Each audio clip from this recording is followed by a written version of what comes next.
প্রিয় শিক্ষার্থীবৃন্দ, আমি উত্তম কুমার মৃধা, ইনস্ট্রাক্টর রসায়ন, টিএসসি ঝালকাঠি, তোমাদের রসায়ন ক্লাসে স্বাগতম জানাচ্ছি। তো আজকে আমি তোমাদের যে বিষয় নিয়ে আলোচনা করব সেটি হলো ইলেকট্রন বিন্যাসের ব্যতিক্রম নিয়ম। তোমরা জানো, ইতিমধ্যে নবম শ্রেণীতেও তোমরা শিখেছ যে ইলেকট্রন বিন্যাসের সাধারণ নিয়মটা কি। এখন আমরা দেখব যে ইলেকট্রন বিন্যাসের ব্যতিক্রম নিয়ম।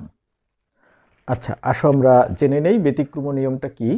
তো তার আগে জানি, আমরা ইলেকট্রন বিন্যাসের সময় যে উপশক্তি স্তরগুলোতে ইলেকট্রন দিয়েছিলাম সেই উপশক্তি স্তরগুলো হলো এস,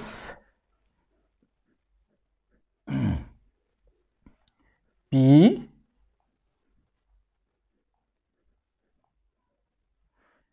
তারপর ডি,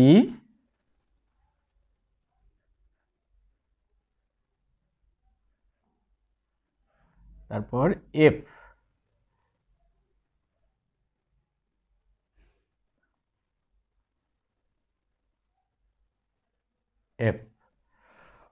এস উপশক্তি স্তরের একটি অরবিটাল আছে, পি উপশক্তি স্তরে 3টি অরবিটাল আছে, ডি উপশক্তি স্তরে 5টি অরবিটাল আছে এবং এফ উপশক্তি স্তরে 7টি অরবিটাল আছে। তো প্রতিটি অরবিটালে 2টি করে ইলেকট্রন থাকতে পারে। যেমন এস অরবিটালে 2টি ইলেকট্রন থাকে, আর পি উপশক্তি স্তরে 3টি অরবিটাল, তাই এখানে 6টি ইলেকট্রন থাকবে।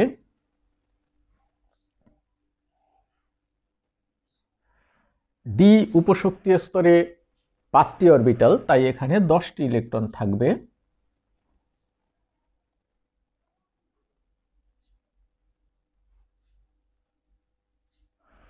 এফ উপশক্তি স্তরে 7টি অরবিটাল, তাই 14টি ইলেকট্রন থাকবে।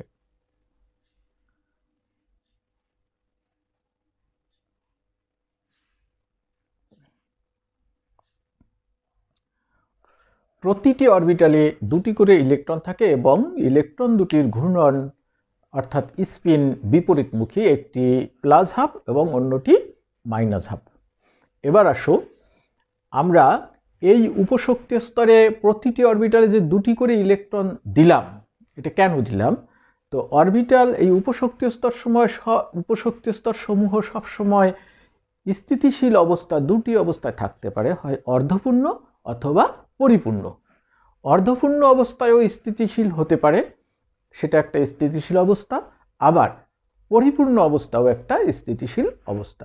তো এস উপশক্তি স্তরে মোট ইলেকট্রন 2টি, অর্থাৎ কিনা এখানে একটি ইলেকট্রন অর্ধপূর্ণ হলে একটি ইলেকট্রন, তো একটি ইলেকট্রন হবে স্থিতিশীল, আবার 2টি ইলেকট্রন থাকলে সেটাও স্থিতিশীল।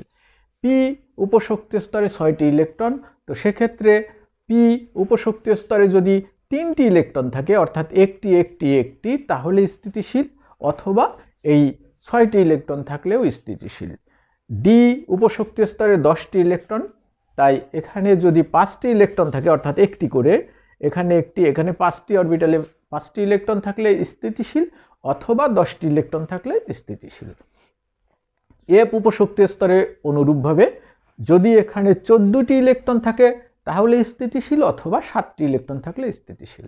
তো আমরা একটা উদাহরণস্বরূপ আমরা দেখি ব্যতিক্রম কোন ক্ষেত্রে হয়।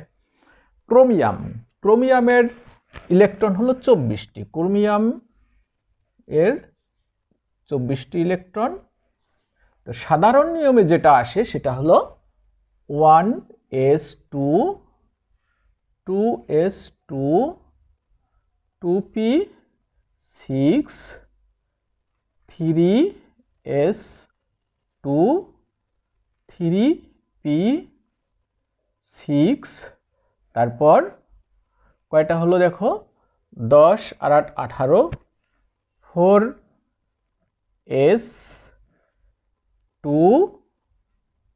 4s2, তারপর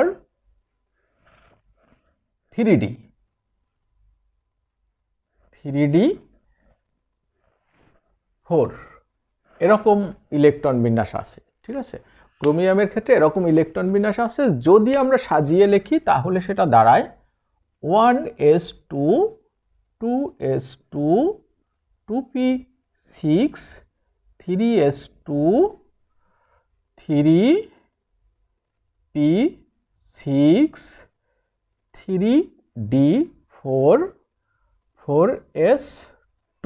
এখানে 24টি ইলেকট্রন হয়েছে। 10 10 আর 10 20 আর 24। কিন্তু এক্ষেত্রে যেটা সমস্যা সেটা হলো এই 3Dতে এখানে আমরা দেখেছি যে ডি উপশক্তি স্তরে 10টি ইলেকট্রন থাকবে অথবা 5টি ইলেকট্রন থাকবে। তো এখানে কিন্তু আছে 4টি ইলেকট্রন। আবার 4s-এ আমরা দেখেছি একটি ইলেকট্রন স্থিতিশীল অথবা 2টি ইলেকট্রন স্থিতিশীল। তো এখানে 4s-এ কিন্তু আছে 2টি ইলেকট্রন। সেক্ষেত্রে আমি যদি এই 4s থেকে একটি ইলেকট্রন 3Dতে দেই তাহলে কি দাঁড়ায়? 1s2 2s2 2p6 3s2 3p6 3d5 4s1। এখন কিন্তু এখানে 3D ডি উপশক্তি স্তর অর্ধপূর্ণ হয়েছে, অর্থাৎ ডি উপশক্তি স্তর পরিপূর্ণ হলো 10টি ইলেকট্রন, অর্ধপূর্ণ হলো 5টি ইলেকট্রন।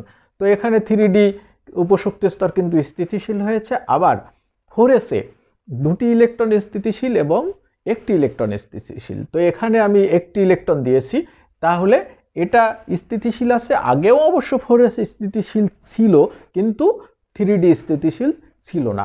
এক্ষেত্রে যা হয়েছে যে 4s অর্ধপূর্ণ হয়ে স্থিতিশীল হয়েছে, আবার 3Dতে অর্ধপূর্ণ হয়ে স্থিতিশীল হয়েছে। তো সেক্ষেত্রে আমরা বলতে পারি ক্রোমিয়ামের ইলেকট্রন বিন্যাস এটি সঠিক, আর এই দুটি কিন্তু ইলেকট্রন বিন্যাস ক্রোমিয়ামের ভুল, এ দুটি কিন্তু হবে না। তো তাহলে ক্রোমিয়ামের সঠিক ইলেকট্রন বিন্যাস হলো 1s2 2s2 2p6 3s2 3p6 3d5 4s1। অনুরূপভাবে কপারেরও তেমনি। Copper 29 1s2 2s2 2p6 3s2 3p6 3d9 4s2 এরকম আসে 29। কিন্তু ওই একই কারণে এখানে 4s-এ একটি ইলেকট্রন যাবে এবং 3Dতে 10টি ইলেকট্রন যাবে। সেক্ষেত্রে কপারের ইলেকট্রন বিন্যাসটা হবে 1s2 2s2 2p6 3s2 3p6 3d10 4s1। তো আমরা বুঝতে পারলাম তাহলে কপারের ইলেকট্রন বিন্যাস এটি সঠিক, এটি কিন্তু ভুল। তো আমরা ইলেকট্রন বিন্যাসের ব্যতিক্রম কেন হয় বুঝতে পারলাম। তো যদি কোনো সমস্যা থেকে থাকে তোমরা সরাসরি আমার মেসেঞ্জারে প্রশ্ন করতে পারো অথবা আমার সাথে যোগাযোগ করতে পারো। তো সবাই ভালো থাকো, সুস্থ থাকো। ধন্যবাদ সবাইকে।